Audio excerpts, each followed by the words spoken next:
कहा जाता है कि इसी स्थान में अनारकली को जिंदा चिनवाया गया था और ऐसा कहा गया कि अनारकली को इसी रास्ते के माध्यम से पीछे की तरफ निकाल दिया गया। के अंदर जहांगीर और अनारकली की प्रेम गाथाओं को तो सुना ही होगा और ये बात भी आप जानते होंगे कि जो अकबर थे, जहांगीर के पिता, वो इस बात से बिल्कुल भी खुश नहीं थे। तो हमारी किताबों के अंदर इस बात का जिक्र किया जाता है कि अकबर ने अनारकली को जिंदा चिनवा दिया था दीवारों के अंदर। जब आप बुलंद दरवाजे के अंदर वाले हिस्से में आएंगे तो आपको एक नीचे की तरफ जाता हुआ रास्ता दिखाई देगा और एक अंदर तहखाना बना हुआ है। कहा जाता है कि इसी स्थान में अनारकली को जिंदा चिनवाया गया था। ये हमारे जो किदवंतियां हैं वो आज हम यहाँ पे खंडित करने वाले हैं। दोस्तों, बात जो एक्चुअली बनती है वो ये बनती है कि यहाँ पर ऊपर वाले हिस्से में काफी सारी कब्र बनी हुई है, यानी कि इनकी जो रियल कब्र है वास्तविक जमीन के साथ में जुड़ी होती है, जो कि नीचे की तरफ बनी हुई है। तो जिस समय अनारकली को यहाँ पर ब्लॉक किया गया, बंद किया गया, तो पीछे की तरफ से और रास्ते बनते जो कि इस पूरे महल से, इस किले से आपको बाहर की तरफ लेकर जाएंगे, जहां से 3 रास्ते बताए जाते हैं। एक आपका दिल्ली, एक आगरा, एक आपको बताए लाहौर की तरफ। अक्सर लोग कहते हैं कि ये जो रास्ते हैं सुरंग के माध्यम से जाते हैं, लेकिन ऐसा कुछ भी नहीं है। यहाँ पर ना तो कोई सुरंग बनी है और ना ही यहाँ पे अनारकली को चिनवाया गया था। बस ये है, यहाँ से बाहर की तरफ रास्ते जरूर बनते हैं और ऐसा कहा गया कि अनारकली को इसी रास्ते के माध्यम से पीछे की तरफ निकाल दिया गया था और जहांगीर की नजरों में ये बात पक्की हो गई थी कि अनारकली को चिनवा दिया गया है, उसकी अब मृत्यु हो गई है। इसलिए अक्सर लोग कहते हैं कि यहीं पर अनारकली को जिंदा चिनवाया गया था। दोस्तों, अब हम आ गए हैं इस बुलंद दरवाजे के पिछले हिस्से में, जहां से हमें बाहर की काफी सारी चीजों को देखने का मौका मिलता है। सबसे पहले आप यहाँ पर जो ये टूटी हुई बिल्डिंगें देख रहे हैं, कुछ ये खंडर देख रहे हैं, इसे कहा जाता है अकबर के समय का टकसाल। टकसाल यानी कि उस समय अकबर के शासनकाल में जो सोने और चांदी के सिक्के बना करते थे वो इसी स्थान पे बनते थे और उसके बाद में उन्हें जो राजघराने का जो पूरा पैसा होता था उसमें उनको शामिल कर लिया जाता था। इसी के साथ में यदि अपनी नज़रों का थोड़ा और आगे की तरफ लेकर जाएंगे और एक मीनार नुमा एक आकृति देखेंगे, इसे कहा जाता है अकबर के हाथी की कब्र, यानी कि उस समय का फैसला लेने वाला हाथी, जो कि इस बात के लिए ज्यादा विख्यात था कि अगर कोई व्यक्ति गुनहगार होता था तो उसको वो हाथी अपने पैरों तले रोंद कर मार देता था, यदि कोई निर्दोष होता था तो उसको वो छोड़ देता था। इस तरफ का जो पूरे का पूरा आपको हिस्सा दिखाई दे रहा है, इसे कहा जाता है यहाँ का सीकरी हिस्सा और ये है फतेहपुर। तो फतेहपुर और सीकरी मिलके बनता है फतेहपुरी सीकरी बनता है। सबसे इंपॉर्टेंट बात है कि जो यहाँ की कार्विंग की गई है, यहाँ की जो गढ़ाई की गई है, वो जो कारीगर है वो आज भी इसके अंदर यहाँ देखने को मिलते हैं। और इस इमारत के अंदर मैं आपको एक बहुत बारीक चीज दिखाता हूँ, जहां पर आप इन छोटे आलों से कबूतर जो बाहर निकले हुए देख रहे हैं। दोस्तों, ये इसीलिए प्रयोग में आते थे क्योंकि पहले के समय में मोबाइल फ़ोन नहीं होते थे, तो अपनी बात को किसी दूसरी जगह भेजने के लिए कबूतर के गले में, पैर में, पंजे में चिट्ठी बांधी जाती थी। तो यहीं से वो जो कबूतर थे चिट्ठी लेके जाया करते थे और आज के समय भी देख सकते हैं यहाँ पे कबूतर आपको देखने को मिलेंगे।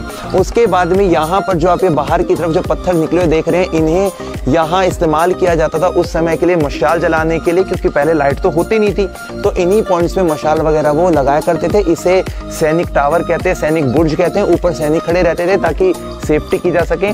और पास में से ही उस वक्त एक मोती नहर गुजरा करती, जो आज के समय में तो सूख चुकी है, उसका इतना अस्तित्व यहाँ पे देखने को नहीं मिलता है।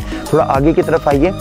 अब मैं आपको एक वो स्थान दिखाऊंगा जहां पर अकबर के बेटे जहांगीर का जन्म हुआ था।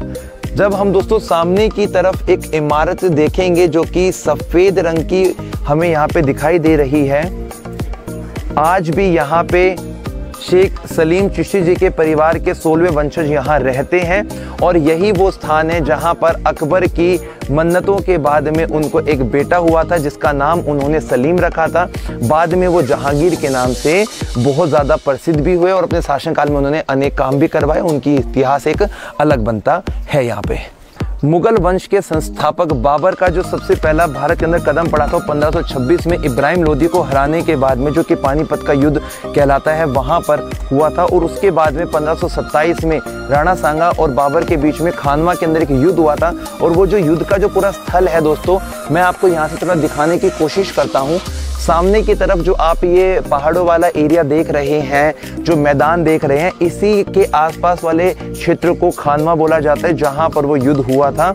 और इसके बाद में यदि मैं आपकी नज़रों को थोड़ा इन अवशेषों के पास में लेकर आता हूं, तो ये इस पूरे किले की 4 दीवारी हुआ करती थी, जैसा कि हमने वीडियो में पहले ही बोला था कि यहाँ पे कुल मिलाकर 9 दरवाजे थे।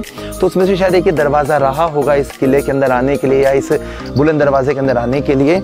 और सामने वाला जो हिस्सा है वो राजस्थान का पड़ता है, और जहाँ पर अभी हम खड़े हैं वर्तमान में ये यूपी का बिल्कुल अंतिम छोर बना हुआ है।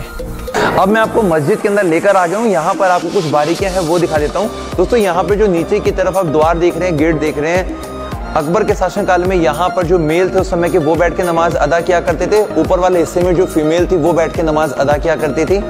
और यहाँ पर आइए आप, यहाँ से आपको कुल मिलाकर ये 6 गेट दिखाई देंगे, द्वार दिखाई देंगे, 1 2 3 4 5 6। इनमें खासियत है, जब आप इनको यहाँ से देखोगे तो आपको ऐसा लगेगा कि जो गेट है वो छोटे छोटे होते जा रहे हैं, लेकिन इनके अंदर यही खासियत है कि ये सारे के सारे जो गेट हैं वो एक ही साइज के हैं, एक ही आकार के हैं, और ये इस प्रकार का एक प्रतिबिंब बनाता है कि ये जो गेट है वो छोटे हो जाएंगे। अब थोड़ा सा आगे की तरफ आते हैं। अकबर ने अपने शासनकाल में एक वर्क शुरू किया था जिसे दीन-ए इलाही कहा जाता है, जिसमें सभी धर्म को बराबर मान्यता दी गई थी। उसका एक बहुत अच्छा उदाहरण मैं आपको यहाँ दिखाता हूँ। अकबर की जो 3 बेगमें थी, हिंदू, मुस्लिम और क्रिश्चियन, उसका एक बेहतरीन नमूना देखने को यहाँ मिलेगा। सामने वाले हिस्से में आपको देखो ये जो आयतें लिखी हुई हैं वो मुस्लिम बेगम की तर्ज पर यहाँ बनाई गई थी। और यदि मैं आपकी नज़रें थोड़ा राइट वाले हिस्से में लेके जाता हूँ तो यहाँ पर जो ये कॉर्नर पे बना हुआ है, ये मंदिर का जो डिज़ाइन होता है, उसके जो फ्लावर वगैरह होते हैं उसको कॉर्नर पे दिखाया गया है। और बिल्कुल ऊपर वाले हिस्से में जब आप देखेंगे तो जो चर्च का डिज़ाइन होता है उसको बनाया गया है।